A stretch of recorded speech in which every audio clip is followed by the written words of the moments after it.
here. I want to welcome you both to this lunchtime lecture in architecture featuring Michael R. Allen.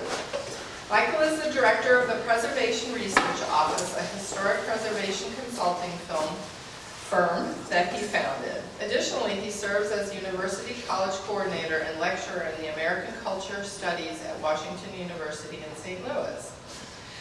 Through the Preservation Research Office, Allen has led architectural surveys, historic district nominations, and rehabilitation planning efforts across the city of St. Louis, East St. Louis, and other cities in Missouri and Illinois. Allen's work emphasizes the social, economic, and political dimensions of preservation planning in legacy cities. Allen's writing on architectural history includes chapters in The Making of an All-American City, East St. Louis at 150 from 2011, and Buildings of Missouri, forthcoming 2014, as well as numerous scholarly and popular articles on topics ranging from Pruitt-Igoe housing project to the evolution of industrial architecture in St. Louis. Allen is a contributing writer to Next City, where he covers both national and regional historic preservation and urban planning issues. Currently, Allen is an executive committee member of the Preservation Right-Sizing Network and vice president of the Board of Modern STL, the regional mid-century modern preservation organization.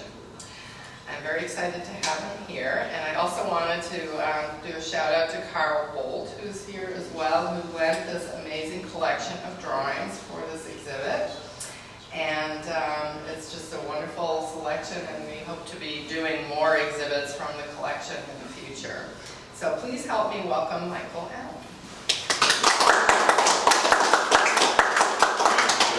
Did I give you all that? Is that what I emailed? That's what you did. Too much. It just sounds longer. All right, good afternoon. So today I prepared a talk that I whittled down from a larger body. I went a little overboard, but I decided to use this talk to sort of attenuate the Boldt collection. I guess Carol's probably always trying to attenuate the collection with new acquisitions, but I decided to pull in other images that I think kind of tell a story about where these drawings fit in. I'm a historian of architecture. I'm not a designer, I'm not an architect. So I know there's some architects present who might be able to shed additional light or have a different sort of take. Mine is more anthropological, sociological, economic, and historical. So the talk is called Delineating Modernity. And I think on the flyer it said it's the reflections on 20th century architecture, but they go a little further back than that. So go pretty far back actually to start.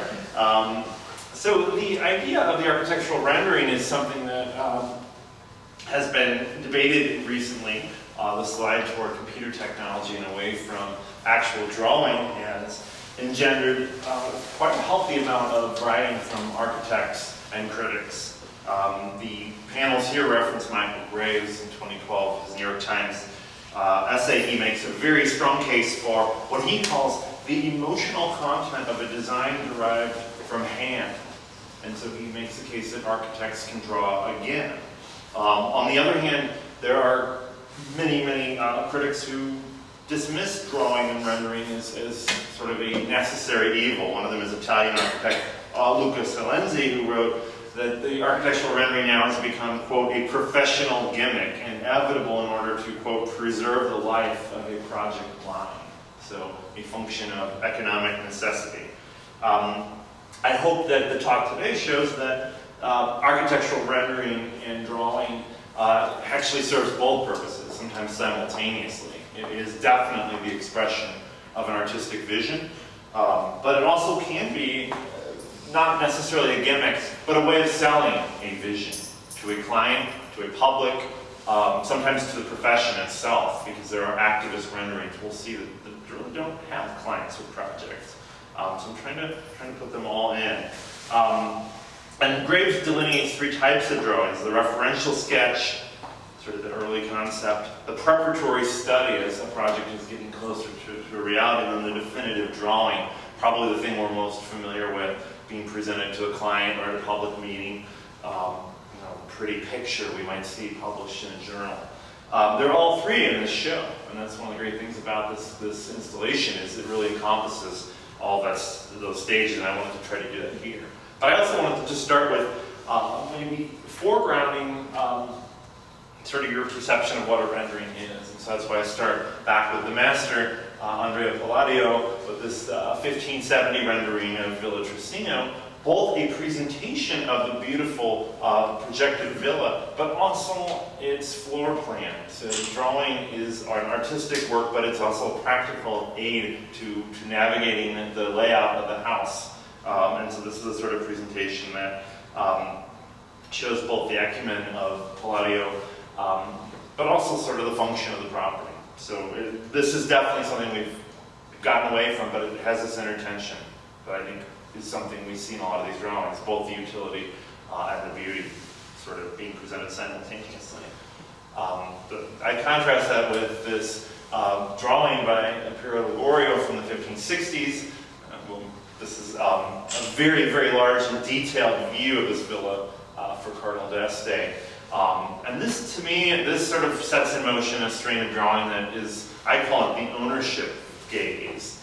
The view almost from the owner of the estate, which I think manifests itself in later drawings as sort of the informed citizen or the governor of the republic or whoever is looking down upon these drawings of urban renewal, which kind of perpetuate back, or these drawings of projected buildings. Here, the gaze is that of the owner. This is not just a presentation of his wealth and prominence, but a practical way to figure out where things are located on the estate.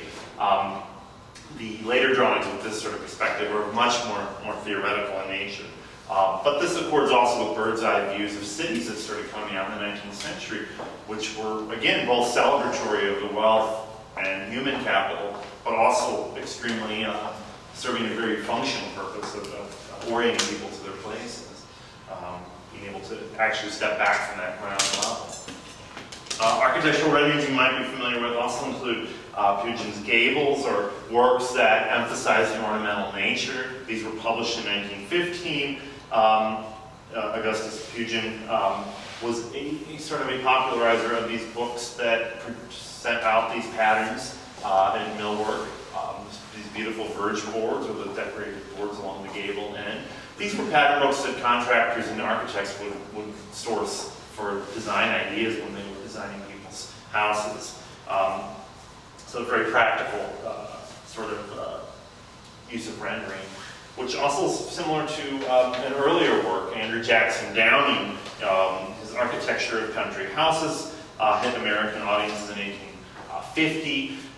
Again, it popularized design ideas. In this case, it really sort of created an aesthetic of the idea of the country home. So he did include floor plans and elevations, but most importantly, I think, and most significantly, he included these sort of perspective drawings of villas derived from Italian sources, but adapted to American natural settings. And so these drawings both emphasize the object, the house, but also the feel, all of the idyllic nature around it, drawn vaguely enough to conjure sort of infinite wilderness. So this is sort of the perfect image of settling the early Americas, and also something that was extremely, again, very popular in terms not just of rural architecture, but it had an influence on the design of buildings in cities. Of course, Italianate styles becoming very popular in cities like St. Louis and Philadelphia in the 19th century for urban construction. Another popular source would be the craftsman. This sort of comes after that era. Gustav Stickley was a furniture maker and designer.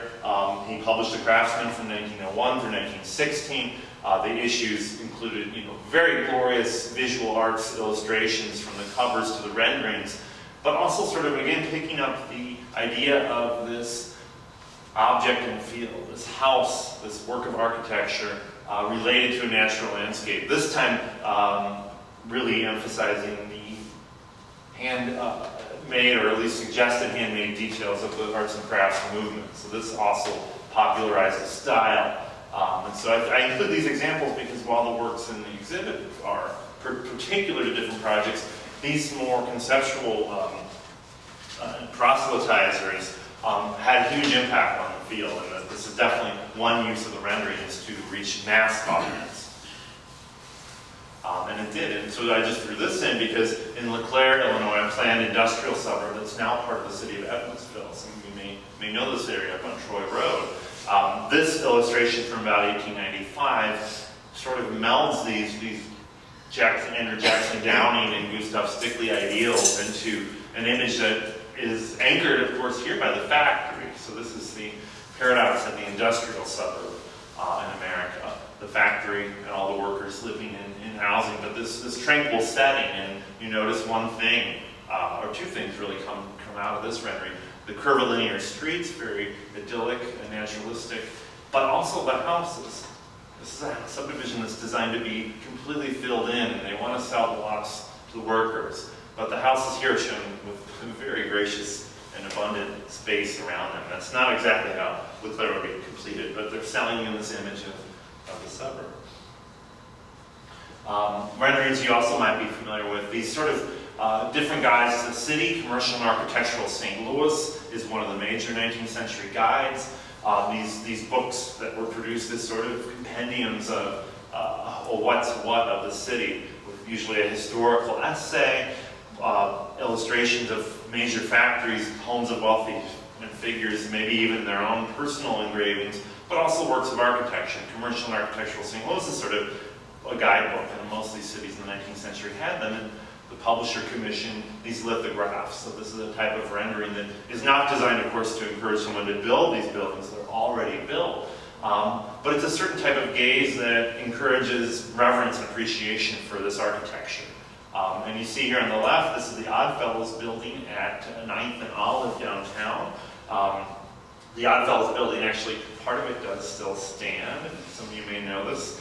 Well, the Paul Brown building incorporated the ground floor right here. If you walk down 9th and Olive, you'll see these rough granite columns because the Christian Science reading room that was in that building, they secured an injunction against demolition. So the building had to be built around them. But just a little side story. And on the right, the Gasconade, one of these resort hotels, in the Ozark foothills, just another picturesque sort of view. And you see in both images, by 1892, one is as common and as dominant as the buildings are, and really the second element vying for our attention is the presence of all these modes of transportation. And so we see this sort of modernism coming out, the modern way of life. On the left, not just the horse and carriage, horseback rider, and pedestrian, but 3 streetcars circling this office building. And on the right, we have a very fast-moving, seeming carriage coming out down the drive past the fountain. So the idea of mobility is sort of woven into these drawings, and you see this definitely in a lot of, especially the early 20th century images here in Kyrle's collection. Architectural renderings also are, very pragmatic. This sort of cross-section of Adler and Sullivan's auditorium building in Chicago orients one to the way in which it's put together. So again, this sort of utility function, but also showing the design power of this partnership, showing the impressive ways in which Adler and Sullivan were able to put in an opera house into an office building. And so it's, on one hand, a very practical drawing. On the other hand, it's really something that's going to impress a lot of future clients. So there's definitely a practical economic use to this sort of drawing. And of course, we're all familiar probably with images of the Chicago Tribune competition. This might be one of the most famous American architectural competitions. Again, here we have sort of the popularity of these images, not just the winning design at left, Hood and Howell's design for the Tribune Tower, which will be built, here rendered by Hugh Ferris, whose work is included in the show. We'll get to him in a minute. But also influential designs like Eliel Saarinen's tower at the right, the second place winner, which probably had more impact on American architecture, bringing in the age of the setback skyscraper than Hood and Howell's Gothic design, which is bound to a tradition that very few subsequent architects would mind. And in the middle, I just threw in Bertram Goodhue's design because Goodhue's design really sort of also fits in the chord with Saarinen's. Goodhue would go on to designed the Nebraska State Capitol, and I actually realized something on this order of massing, this very dramatic look. But even between these disparate sort of divisions, we have a very heavy modern hand. There's almost a foreboding sense to these drawings, which we'll look at in a minute, that there's a dark energy. There's a shadow and a darkness to the city in these images that really sort of dominates the mid-century's design or renderings. But these are probably very famous to all of you. Less famous will probably be the next couple sections. Traces of the modern city. To get to the skyscraper jazz age, one had to start somewhere. And in most cities, you started with buildings like this. This rebuilt Southern Hotel by George Barnett. Southern Hotel burned in 1877, was rebuilt in 1881, sort of on this cusp in the Gilded Age of modern architecture and its emergence. But you see here in its decoration, it follows an Italian palazzo sort of mode. It's Italianate in the classical sense.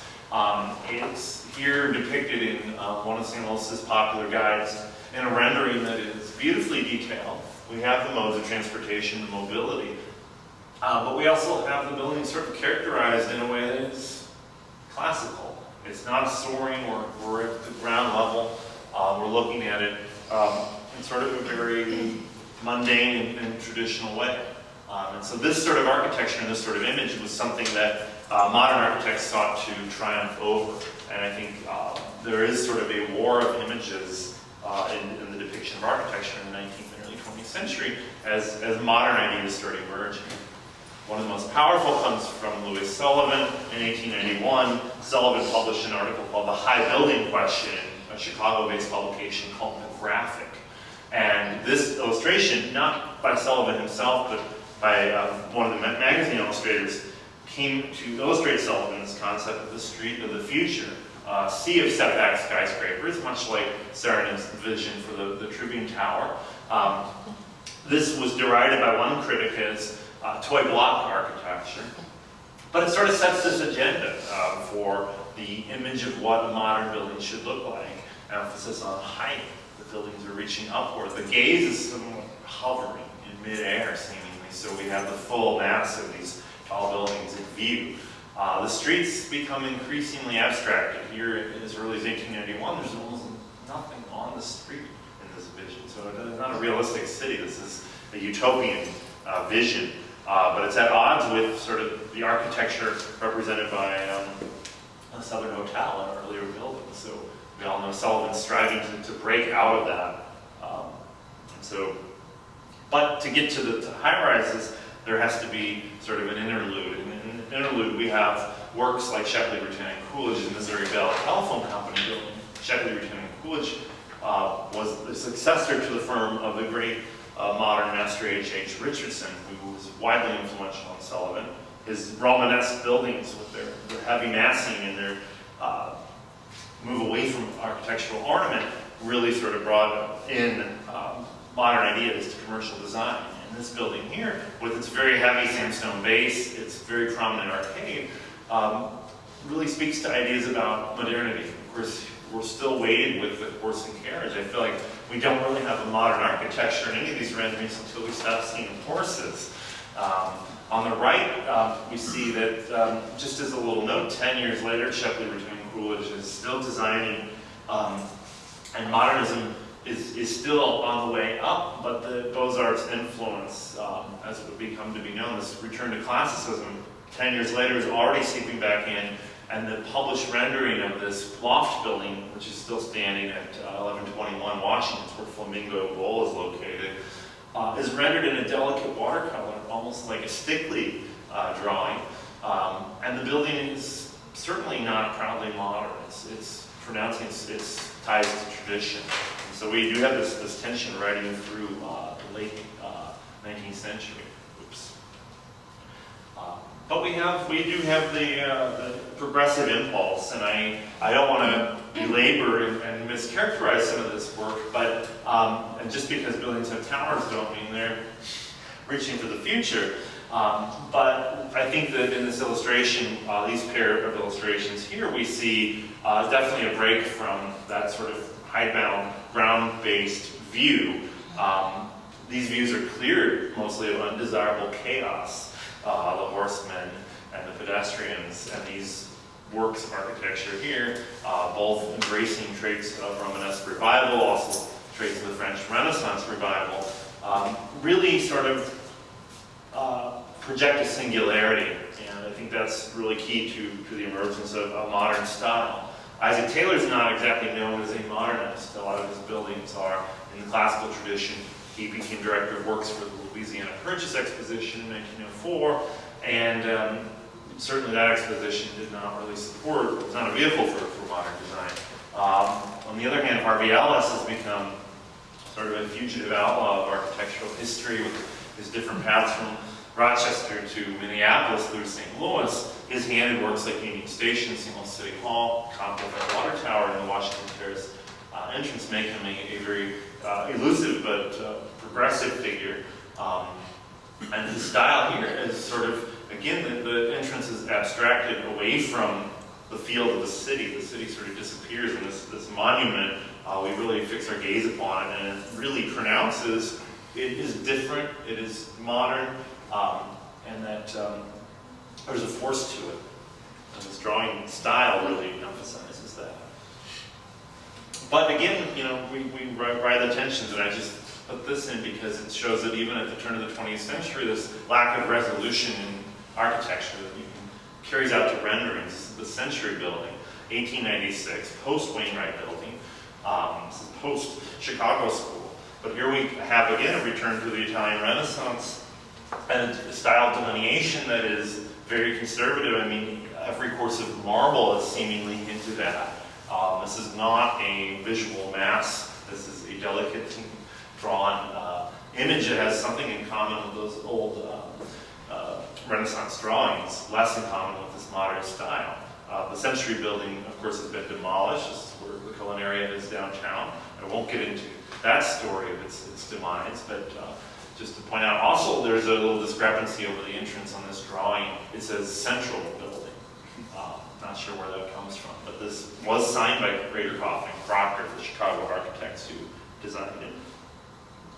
Another way of dealing with chaos and order comes in this sort of Beaux-Arts era City Beautiful movement.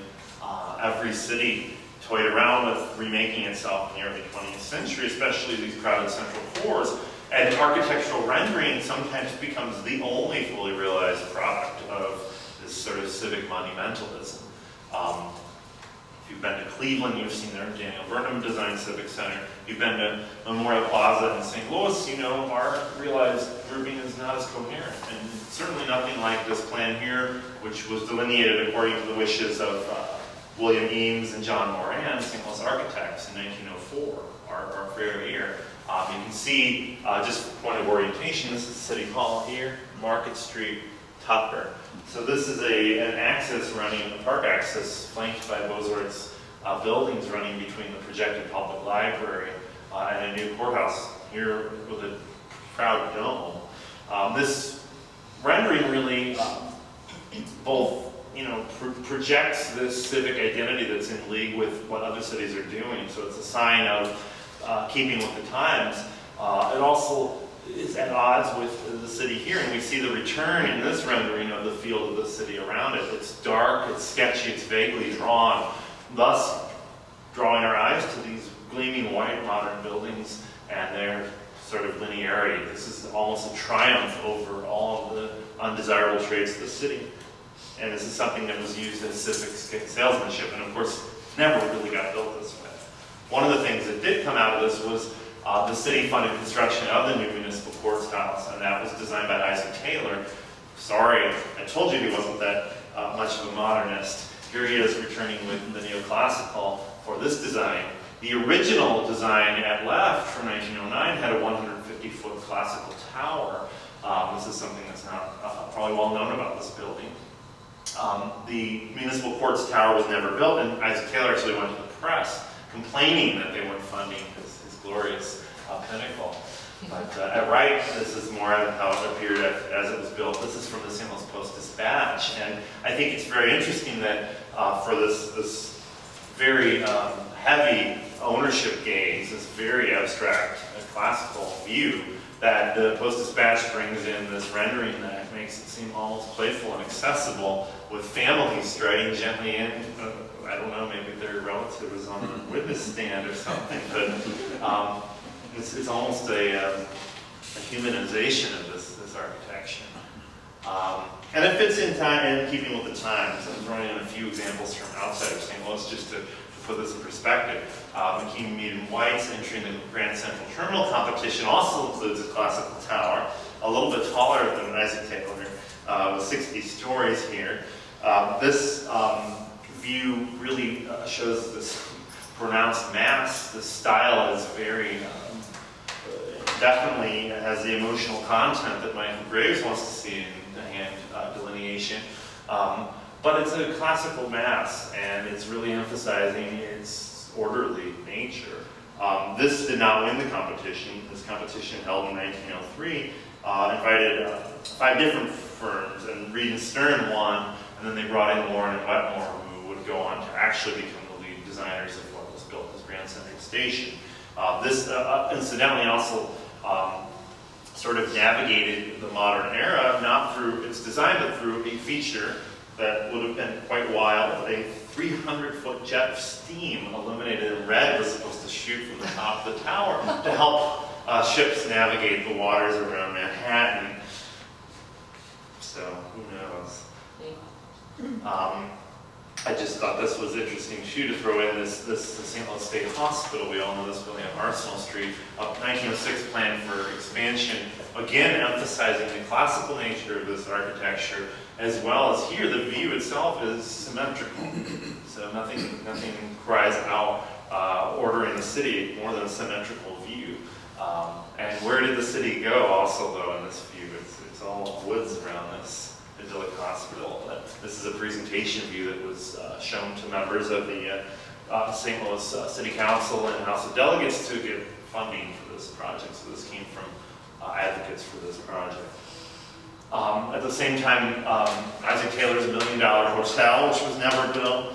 Sorry, this is becoming the Isaac Taylor show, but he doesn't always get his due in St. Louis architecture. This would have been built at Kings Highway in Maryland, on the lot that's still vacant today, the parking lot. Never funded this project in 1906, but this appeared in Realty Record and Builder. Realty Record and Builder was one of several publications that would have been used to reach potential capital. Would have been something that real estate finance people working for trusts would have read. So this would be the idea behind this drawing, would be the investors floating this in the press to try to get some investment in the project. So, but a very beautiful, lavish drawing, shown from the street perspective. Beautiful massing. By the 1920s, we see St. Louis and other cities sort of resolving these tensions with even presentation of buildings that have classical Renaissance motifs, like Rapp and Rapp's Ambassador Theater or Preston Bradshaw's Paul Brown Building, taking on a moody aura. This sort of cusp of the Depression, jazz age energy finds itself in either frenetic crowds as are gathered around the Ambassador Building. Wonder what it would look like to see that many people at Locust and 7th Streets. I think I'll never get to. Or this sort of canyon of Olive Street depicted with the Paul Brown Building cover.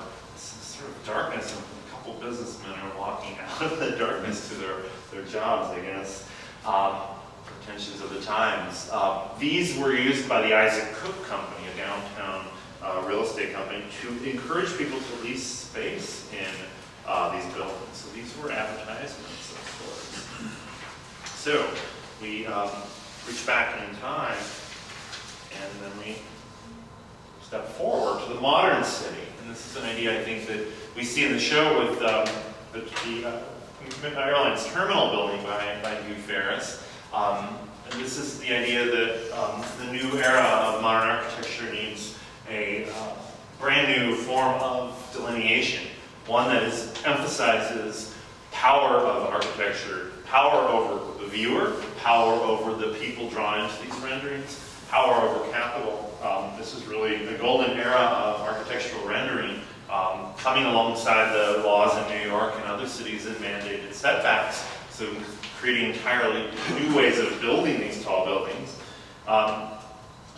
Hugh Ferris, for those who don't know, graduated from the Washington University School of Architecture, moved to New York City, practiced as a designer, but reached his real stride as a delineator for other firms' visions.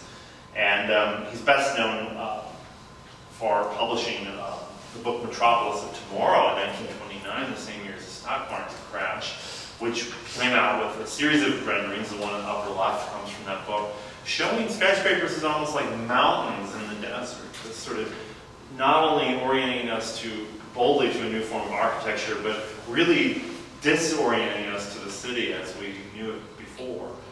And so this came in the same era of modernism, and it's the influence from Europe really hitting home.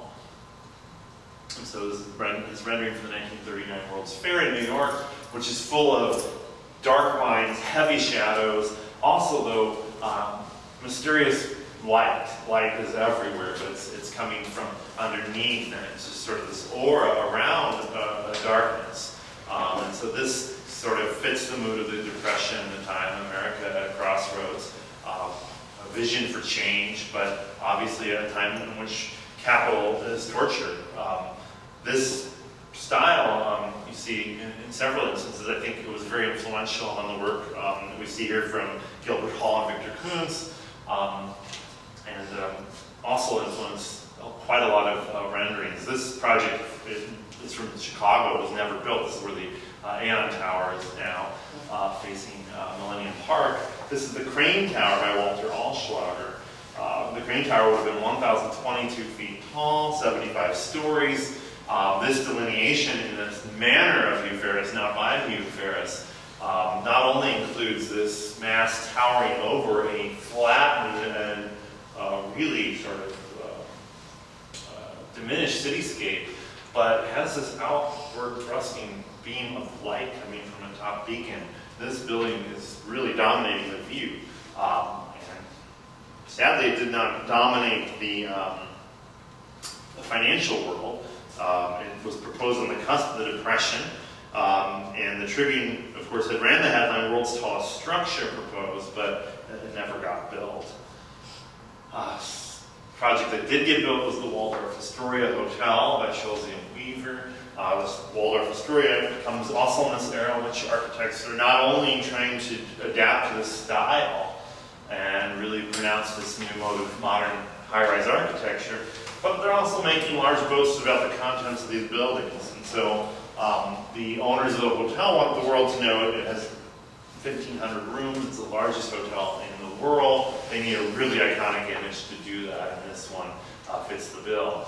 On the right, that sort of this mode of abstract geometry, these heavy shadow lines, fits this Holabird and Root drawing that is a sort of preparatory study for a project on Lakeshore East in Chicago. We know that area has definitely developed today with high-rises, but this project was never realized. In St. Louis, an example that's probably been largely forgotten was the North American Building. This was proposed by the Illinois Terminal Railroad for the northeast corner of Tucker and Washington, where the old Days Inn is now, the Washington Avenue Apartments.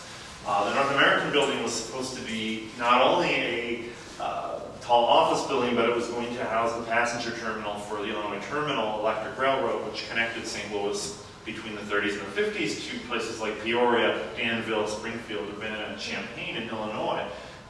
The building adjacent to the north would have been the warehouse building. The warehouse building got built, also designed by Maureen Russell and Kroll. It's called the Globe Democrat Building today. And the passenger functions were moved to that building when this project stalled. The North American Building that you see is definitely a Hugh Ferris, Holabird and Root, Walter Allschlager cousin, at least through rendering. Its setbacks, which St. Louis did not have a zoning ordinance that mandated this is purely aesthetic, really sort of aped those other designs. The presentation for this project came not just in the rendering of the massive building, but also this sort of return to the ownership gaze, the St. Louis's new skyline plate that came in a book that was trying to market this to tenants. So you might literally own a view out of one of these windows. This view sort of encouraging people not just to see the building as an object, but to see its impact on the downtown skyline, to actually make a new skyline. And all those buildings marked with numbers are different projects envisioned as part of this terminal railroad development. All the design, of course, by Moran, Russell, and Kroll. Never happened, but the foundation did get built, and it sat until the 1960s. The Days Inn was built on the foundation that had been open. It was surrounded by a fence for almost 30 years. Another project in this time that is defiantly modern, although it's trying to make sense of the earlier failed Beaux-Arts landscape, is Memorial Plaza, which was finally funded by the 1923 bond issue. The bonds sold in the late 20s. By the 1930s, this is underway. Here, Hugh Ferris tries to reorient and sort of retroactively revise the plan as this moody nighttime landscape full of dark and geometric shapes of the civil courthouse at the center and this triumphal arch that never got constructed at the left. We know some of these buildings got built, like the Missouri Pacific Building, the federal courthouse, the Kyrle Auditorium, the Soldiers Memorial. We do know that if you had taken this view and gone 2 blocks north and turned the other way, you'd catch Mr. Taylor's neoclassical courthouse and the French Renaissance City Hall, which didn't fit this sort of salesmanship for completing the plaza. This way of visioning was influential in the planning profession, and Harlan Bartholomew of St. Louis proposed different plans. Not an architect, but he used architectural renderings to sell his planning visions. This is the proposed riverfront development for the Willamette River in Oregon, in Portland, Oregon. You see, it's nothing like that today, but he envisioned this cluster of high-rises that could very well come out of a Moran, Russell, and Kroll design, sort of anchoring this ordered landscape. Now, his main purpose was to reorient the city through zoning and transportation, but he's using the symbols of architectural modernism to get people excited about this. The Shanley Building by Harris Armstrong from 1937 brings in a different sort of stylization. This very abstract view and this very stark contrast, black and white, two-tone design fits the aesthetic of the building, of course, with its white stucco walls. But it also sort of draws a repose. It's devoid of people. It's devoid of automobiles. The 1930s. By the 1930s is the era of the car, but we see none in sight. This vision also evokes a sort of naturalistic connection with the geometric trees behind it. This style of drawing suburban buildings from Clayton to Ladue, we see it in the show with the houses by Loomstein and Armstrong, Murphy and Mackey. We see it also in early renderings by Joseph Murphy. These are competition drawings. Joseph Murphy, of course, being a very prominent St. Louis designer, dean of the Washington University School of Architecture, in partnerships designer of everything from the mini opera to the climatron. These early entries really sort of take off from the same place that Armstrong did, with really emphasizing the abstract geometric massing, the introduction of trees or natural elements as sort of a contrasting element. Even when the landscape programs really didn't include those, they were still brought into these renderings to sort of make them much more, to give a contrast to the architecture. They also, again, are completely devoid of the human subject, suggesting a serenity and perhaps part of the suburban vision. But people do come back into some mid-century renderings, and I just pulled out a few that kind of toy at it. The Merchants Exchange moved from downtown St. Louis to Oakland Avenue. This building stood roughly where the inflatable Exploradome at the Clements House Center stands. I don't actually know the architects of this building. If anyone does, please let me know. This rendering of a fairly static modernist building includes human figures, but they're all really clustered close to the building, sheltered in mostly under the portico formed by that central mass. And so there's a real distance of the gaze and the potential subjects of these buildings that I think is really interesting. We see similar sort of delineation here in the Anthony Webby apartments, part of the Darcy Webby housing project south of downtown, designed by Guido Lopata, not something he puts in his portfolios, but it's very interesting that when he was working in public housing, he turned to very, very interesting and beautiful renderings to sell the vision and to pronounce the vision. These were published in, I think, Architectural Record, showing both Lopata's proposed towers in the park and Emmett Layton's landscapes, which were never really fully realized because the Housing Authority didn't really pay for such things. I find it very interesting that we have, again, on the left, the sort of view of architecture contrasted with the darkness of tree leaves, this stark modernism, maybe brought in to the approach of a human through nature, this sort of bridge between the tall towers and the earth. And on the right, we have this ground level view showing men sitting around tables, almost cafe style, in the middle of this public housing project. A view that really sort of speaks to housing planners and architects' wishes for how people should behave in these places that really, as we know, the historical record shows, did not really pan out. People didn't do that. And for one thing, they never were given cafe tables by the housing officials. And the human figure makes a stand throughout the 50s. I didn't really want to pull in a lot of residential or religious architecture with this talk, but I was looking through old publications from the AIA, and I found this lovely, lovely image of St. Joan of Arc, Roman Catholic Church from Lindenwood Park neighborhood by A.F. and Arthur Stoddard from 1958. And I think that it's interesting here that we have the birds and the humans, so that the presence of the birds might be symbolizing peace, very, very pronounced. But then the humans themselves are squished narrow. They're made into almost sculptures to serve the building. Maybe perhaps in reference to the figure of Joan of Arc in the tile mosaic over the entrance. But again, this very high contrast style. It's a very bold way of drawing this building, which if you know this building, it's not like the Shanley Building at all. It really doesn't embrace the international style. It's got colorful tile work. It's got blonde brick. All the elements are really richly toned with different shades. So it's a polychromatic work here presented for architectural press in this style. I just wanted to throw this in because as we get out of the modernist era and then transitioning into the works like an architecture building, which starts suggesting this movement that would be termed New Brutalism, this heavy geometry, the human figures here in Paul Rudolph's drawing become these very abstract elements. Everyone is drawn white, almost erased of content, while the architecture itself reigns supreme in this sort of heavy landscape. But the building, notably in this rendering, is attached to context. Context is part of this. So it may be another symbol of breaking away from the more monumental modernism that would put these buildings apart.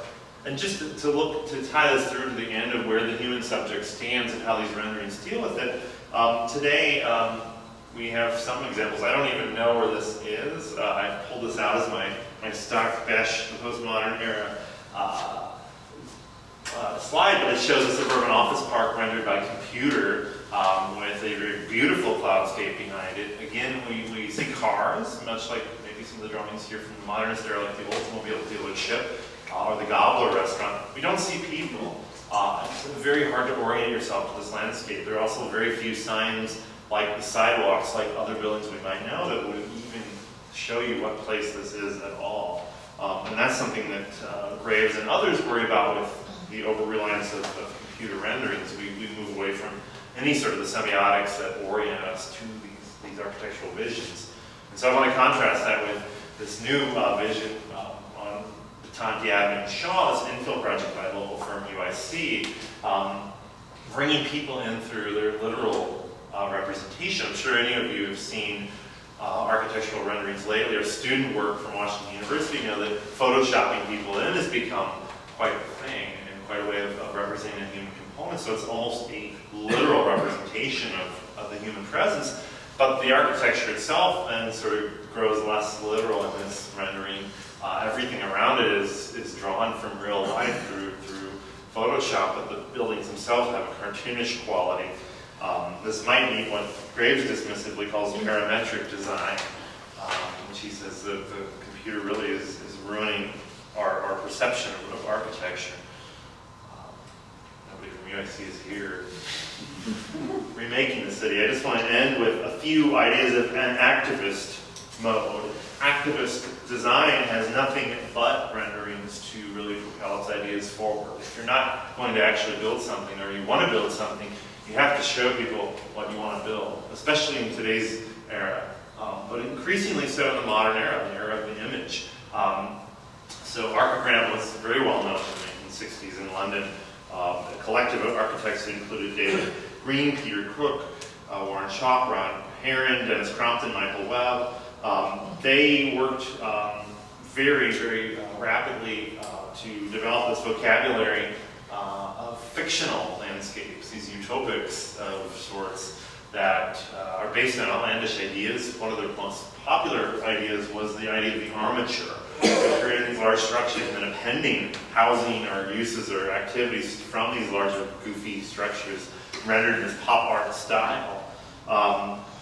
One of their allies, Michael Alcorn, called this mode of engagement creative inconvenience, suggesting that these drawings would get people to think about another world by sort of presenting this inconvenient way of looking at the world, because it's so unreal it could never happen. It makes your head hurt a little bit. More realistically or less realistically given, your take is some of the Buckminster Fuller projects like Old Man River City, proposed for East St. Louis, or his project Toronto with its glass and steel pyramid and high-rise building. Here, rather than a rendering, we have a photograph of a model superimposed on a photograph of the city. So this photographic mode of rendering, not shown in the Boldt collection, is something that really becomes possible with manipulated images in the 60s and 70s. That really harkens back to older modernism. Of course, I was thinking about this Jefferson National Expansion Memorial Project, and then Mary Leonard did this wonderful piece yesterday for St. Louis Public Radio. It's on their website, going through all the competition entries with beautiful big images, including this one that I stole off of their website. I recommend looking at it because it's a great visual record of all these ideas, many of which would become influential in other ways. But it's said that the competition was won by Sarn and Dan Kiley, his landscape architect, based on the rendering alone. And it's certainly apparent from these views. It really stood out. And I think it's not just the main rendering. It's not just, this is something that I think developers and others are less cognizant of now. It's not just this river level. I mean, how many people are going to get out on the river and experience this in this way?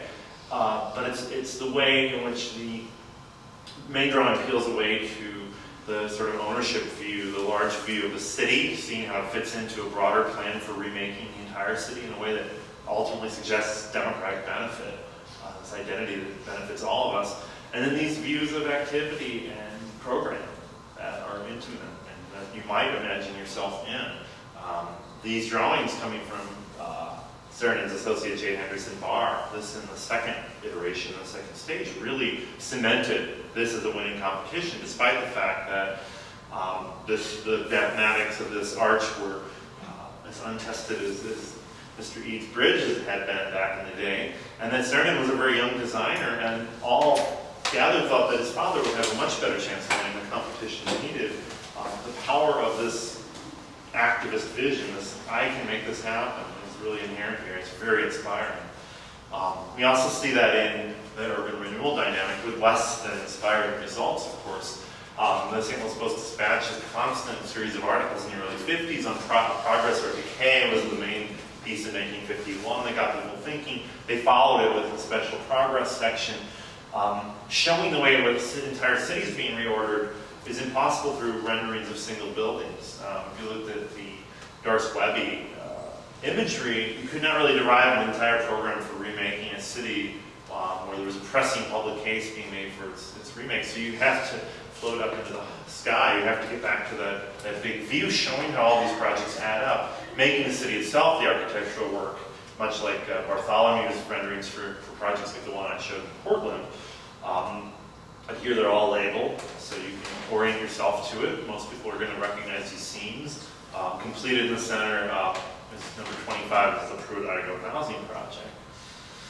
Other uses of rendering that are less known, I think these are really awesome. They tell part of the story. I don't need to throw them all in here, but I don't know if anyone's seen these. The 1960 plan for downtown St. Louis not only came up with these large views, but also the very particular views. And here, the delineator was Kurt Perlsey, an architect who worked with the firm of Schmidt, Perlsey and Black.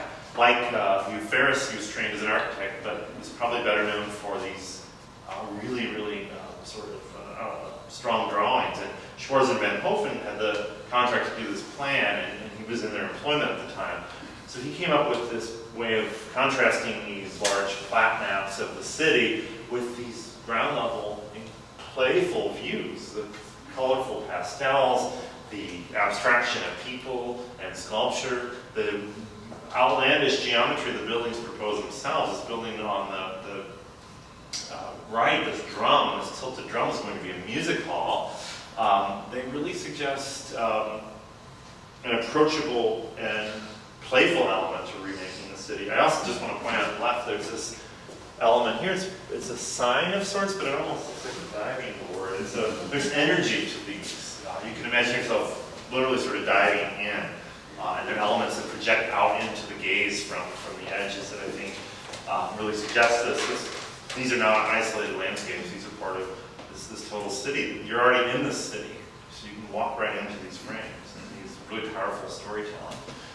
Lewis and Clark Square is one of 3 renderings I'm showing from this period for the old post office site. We know it got preserved and restored, and it's a real gift to the city. But in the 1950s, there was a battle over its preservation, and the School of Architecture at Washington University proposed this modernist museum high-rise that would occupy about less than a third of the site, and the rest of it would become a concrete plaza. This image, which also has some of the playfulness of Perlsey's design, I don't know if he did this one or not, I couldn't find an author, was used in the downtown plan and other places to sort of sell this vision of tearing down the old post office and creating what at the time was seen as the only way to develop an entire block in the heart of downtown. All the other buildings were too valuable, but you have this old clunker of a federal building. Harris Armstrong tried to one-up the whole thing with his proposed St. Louis Plaza in 1962. The only image I have of it here is a photograph of a newspaper clipping. If anyone knows a better source, let me know. Here he calls for closing all of Locust 9th and 10th Streets and created this sort of maze of covered walkways and geometric shapes surrounded here by architecture from earlier eras. This outlandish proposal never made it very far, but it certainly got a lot of attention for Mr. Armstrong and made all the press and got people thinking about that site in a different way. Because then you could take the building down completely. Kurt Perlsey did delineate this drawing, which was his suggestion of marrying the Lewis and Clark Square idea of the new modern tower with the existing building. This tower coming out like a goblet from inside of the little coaster of the building, literally coming out of the courtyard of the old post office.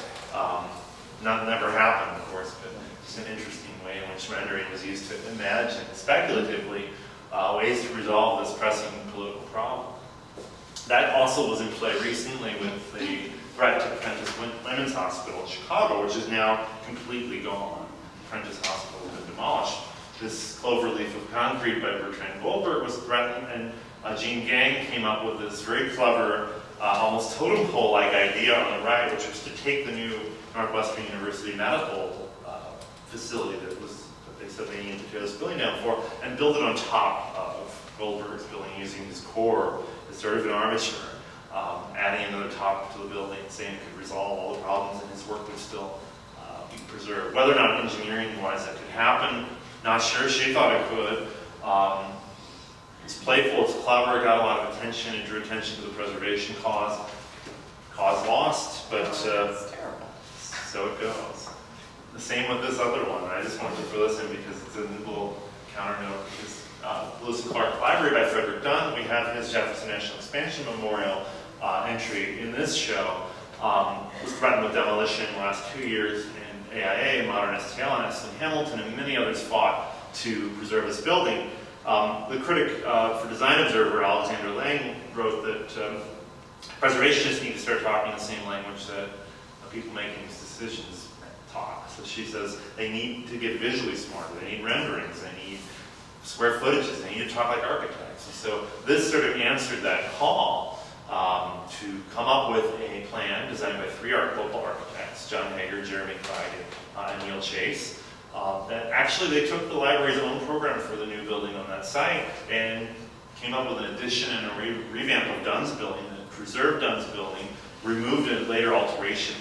The entrance pavilion is not original, and gave it a graceful sensitivity, came in with as many parking spaces as the library said it needed. Worked fine. This was presented to the library board of trustees, to the press. I think it showed that preservationists were taking this very seriously, but the trustees wouldn't budge, and the building will be demolished next year. Another sort of fictive activist rendering, at least retroactively, is Paul Mackey's Northside Regeneration Project's rendering for the Clements House. This is the James Clements House, built in 1860. It's at the left in the upper rendering, and right is a chapel added later by the Sisters of St. Joseph. This complex is beleaguered. The bottom view shows its actual state.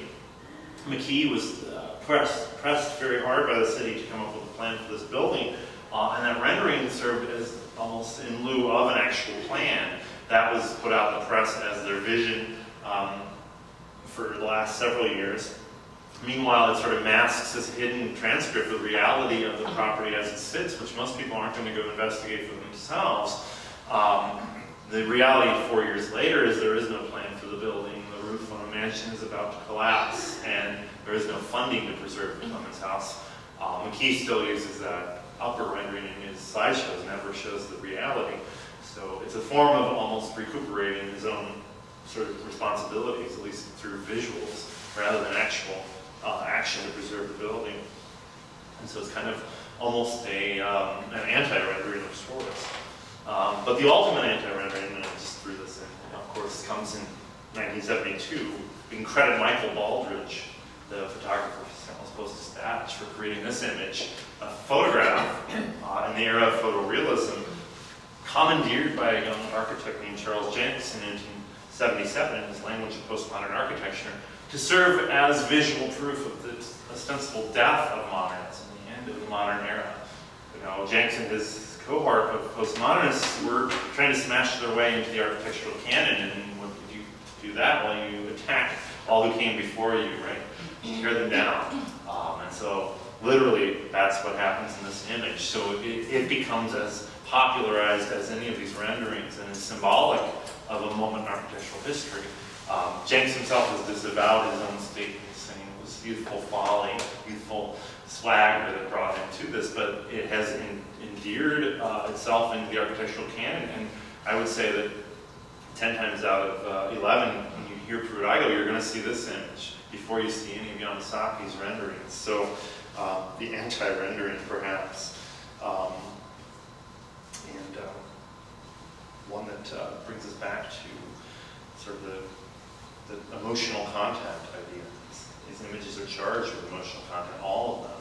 I think that becomes the way in which a lot of people enter architecture, not through the buildings themselves sometimes, because sometimes they don't even get built, but through this emotive quality in these drawings. It's a very important part of architectural history. So I'm going to stop there and take questions. That's, by the way, Barnett's unbuilt Campbell building planned for Tucker Boulevard in 1912.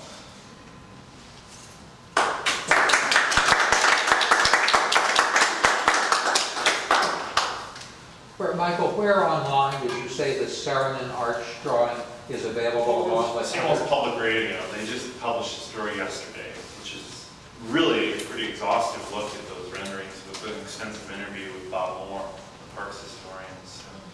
But it's online, it's visual, even though it's St. Louis Public Radio. St. Louis Public Radio, they have they posted all the full So size. what's the website? I don't know, St. Louis Public, Google search, stlouispublicradio.org, I think. I don't have it off the top of my head. Thank you. Yeah.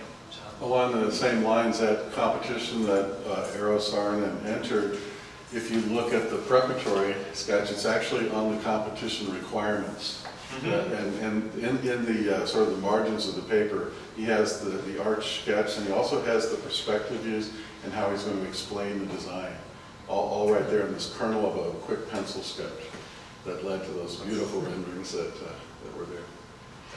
And that's at the site as well, that image? I don't know. It's been published in books on the arch and ceremony. Reminds me of, I almost included Eric Mendelssohn's sketch for Banana Luna. Yes. You can keep the religious buildings out, but if you've never seen it, it's basically in several moves, the entire roof form, right from his head. Well, and on that building, it actually began as a synagogue in Palestine about 10 years earlier, that same roof form. Right. So ideas that architects have sometimes are reborn in later projects from earlier projects that were not realized. Michael, you showed a building, I don't remember the name, turn of the century building. I wonder if it still exists. Is it the one on Olive and 10th Street that used to be S.G. Adams for so long? Yes. The That's the Bell. Missouri Bell Telephone Company. Oh, the telephone Right, building. That is, Bell is a telephone. right, that is still there. Okay. It's Bailey's Range is on the first floor. The upper floor addition was added in 1919. I'm curious about the next slide. I mean, if you can just go one more. The one on the left, was that built? And That was built at the corner of 7th and Locust, and it was built on the site of Henry Shaw's townhouse, which was moved to, and Moran Garden supervised that relocation. He moved to the garden to build this building, which was finally torn down in 1973 for a surface parking lot, and that's what's there now. If you notice the similarity between the two renderings, it's actually, it was Oscar Enders was the designer of that for Isaac Taylor, Right. just as Harvey Ellis is the designer. And Oscar Enders was part of the St. Louis Sketch Club, which Harvey Ellis helped to found. The Enders helped found that as well. And so you can see the styles, it's very Ellisonian in his rendering approach because they studied and drew together. You're saying the one on the left existed till 1973? Yes, yes. Oh, I can kick myself. I was already here in St. Louis and I didn't know about it. I didn't know about it. I didn't know You about can it. even look at the type, the hand type. It's very similar between these two. Okay. Yes. Going back to the Oddfellows building, do you have any idea what it was used for? There- Oh, the Oddfellows Lodge had its, their hall was in the upper level of that building, Right, underneath the arcade, and then the other floors were just rented as office space. because they did have insurance company, an Oddfellows insurance company, and there were a lot of Oddfellow lodges, well, two in South St. Louis that the Germans, started. But they built it. Yes, the order built that as sort of the local headquarters building. When was the rebuilt Southern Hotel torn down? The rebuilt Southern Hotel made it until Late. the 60s or 70s. Yeah. It was torn down for Bush Stadium in the 60s. That's right. I thought it was on Chestnut and Fifth Street. It was on Walnut and Fifth. And so the one in Chestnut was the Planters Hotel. And that made it through 1976 when it was torn down. What was the name of that restaurant? The Shoemakers? Or? I don't remember that. Oh, you know, I was gonna say you weren't gonna. I was. I mean, from my own research. Yeah. Something you do this long enough, you feel like you were around a lot more. I thought it was interesting that kind of overview of the city for showing proposed redevelopment plans, that it showed Mill Creek Valley, which was totally leveled, but it obviously showed Soulard, which hasn't been touched. Was that a big fight, or was Yes. that really possible? It was possible. It was in the 1947 comprehensive plan by Harlan Bartholomew, called for clearing all of Soulard. And so at that point, they were anticipating federal funds to clear most of Soulard and reconstruct it. Did not happen. Yes. Michael, so where, I use it collectively, where are we today in terms of, you know, I'm not seeing anything being built that just, you know, is like some of this that just catches your eye and you say, wow, you know, other than maybe Tadasondo's building, but, so how are they classifying what's going on today? And is it all CAD produced? Wow. Well, John might have a little more insight into this. Yeah, I mean, I didn't include very many contemporary examples because I think in St. Louis we haven't seen a lot of large new buildings that have been introduced to us through great renderings. It's not all CAD. A lot of it is. I mean, I had a lot of the Mackey Northside project has been. There's more images of different aspects that are extremely tortured CAD files. There are some better renderings and things coming out. One other idea I had was to, if I was going to take it too much farther, was when there was controversy over the federal courthouse downtown by HOK. HOK released a watercolor rendering of it that made it look very, very beautiful at a time when Robert Duffy and others were protesting its blockage of the arch view from the eastern side of downtown. They tried to recuperate their design through this sensitive hand-drawn or hand-painted rendering. Most of what I've seen, I ran a design competition for the Pruitt-Igoe site, and you know, 95% of what we got was CAD or SketchUp or Rhino produced work, different programs for digital design, some of which could convey an emotional, heartfelt quality, and some of which is very, very static and cold to look at. We did get some hand-drawn, our proposal that had hand-drawn elements, which was kind of gratifying.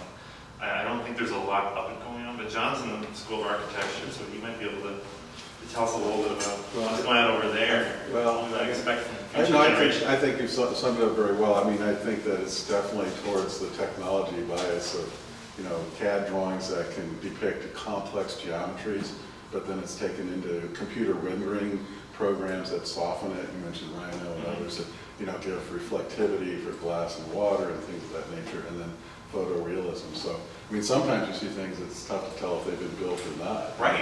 They're that realistic. Photorealism is very dominant right now. So in the School of Architecture, they no longer teach drawing? They still, yeah. But it's not, it used to be required for first year, Right. and now it's an elective, so you choose Oh, whether. there you go. But Well, I hear they might revisit that. that would be good. Yeah. Weren't there some renderings of the East St. Louis riverfront by Fuller back in the late 60s? Yes, and those are, you can actually find those online, and The dome. his whole, he published a long article after that process was over That's about right. it, and you can find it online. And I almost included it, but every image I found was just a photograph of his model. So I know there was a beautiful I know watercolor there of was. that. Should talk to Dennis Cope. He was in the studio and he has the book Oh, really? that was produced. Okay. Yeah. Good. Other questions? John? I thought it would be interesting if the latest faux Tudor buildings of Washoe, which I consider to be unspeakably vile, were shown by computerized, you know, renderings, or whether they were done by, you know, hand-drawn. It would be kind of ironic if it was only computerized. That's a good question. I mean, I've only seen photorealist sort of computer drawings of those buildings, so that's something to ask. What's her name at facilities? Sarah. Yeah. She's the head architect. Yeah, I don't. But I'd have to ask in a very friendly way. Leslie Hamilton's got into trouble by giving campus tours that are critical. You could also probably go to Moore, Rubel, and Udell's website, and perhaps it's on there. They're design architects for several of those projects. Did they do the business school building that's west of Edison, or was that a different architect? Because that was more, sympathetic to modern architecture while still fitting in with the older architecture. Do you know? The original, Coleman, McKinnell, and Wood was the Yeah, first one with the great arch there. Right. Yeah. That was more of an interpretive. Yeah, piece, it's much yeah. better. Yeah, Coleman. They're from That's Boston. a good building. Anything else? Joel? All of the automobiles, the people, the landscaping in these drawings, all that's called entourage. And 9 times out of 10, it's there primarily to give scale. Right. And if all you have to do is put a car of the day, an adult, and maybe a 6-year-old child holding an adult's hand, and you've got a real good understanding of the scale of that building. You talked extensively about all that stuff. And I gotta tell you, sometimes the amount of that stuff in the drawing is negotiated. Sometimes it's there to hide warts. Sometimes it's not there to save time, because the renderer, the person doing the delineation is not getting paid a lot of money. Right. But it's interesting, you wax poetic about that stuff. I've never heard you talk about such a delightful, except for somebody like Mike Lynn who writes or sells books on delineation. You probably love your comments on this. Well, it's interesting too, because I think that in the new age that becomes almost disorienting with where is it? Let's get to the UIC image. It's like just for sense of scale, these human figures almost really vex our attempt to try to make sense of this image. Are these being built? They're going to be built if they can sell them all. So they're up for sale now. They're trying to. It's a little 2 rows of 2 muse-style developments side by side that are going to have pedestrian paths off of Tatanti. They've all the city approvals. They went through the preservation board because it's a local historic district, and they got these designs approved. But now they have to find buyers. So we'll see what Weren't they happens. having, I heard, funding problems because of the noise? There was some type of, somebody told me that. And that's why they they came up with this design, because it faces Interstate 44, and they thought houses facing the highway would never sell, so they brought them into these quieter little settings, but we'll see. That's more of a streetscape image. The composition's wrong if you just want a great image of a building with some landscaping and a little entourage. Right. Their first, their first image was they showed the preservation board was an aerial view, all done in AutoCAD, with no entourage, no people, no nothing, and they got denied. How far along was the design at that point? Pretty far. Oh, okay. So They came back with this and got it approved. So, I mean, there's not, the problem with this, you only get a little hint of the materiality of it. And right. That's not the information, I mean, it's like it's not nailed down yet. Right. They haven't decided just what the square foot cost is going to be yet. Right. They just don't know how much money they're going to spend yet. Very good point. All right. Well, thank you all for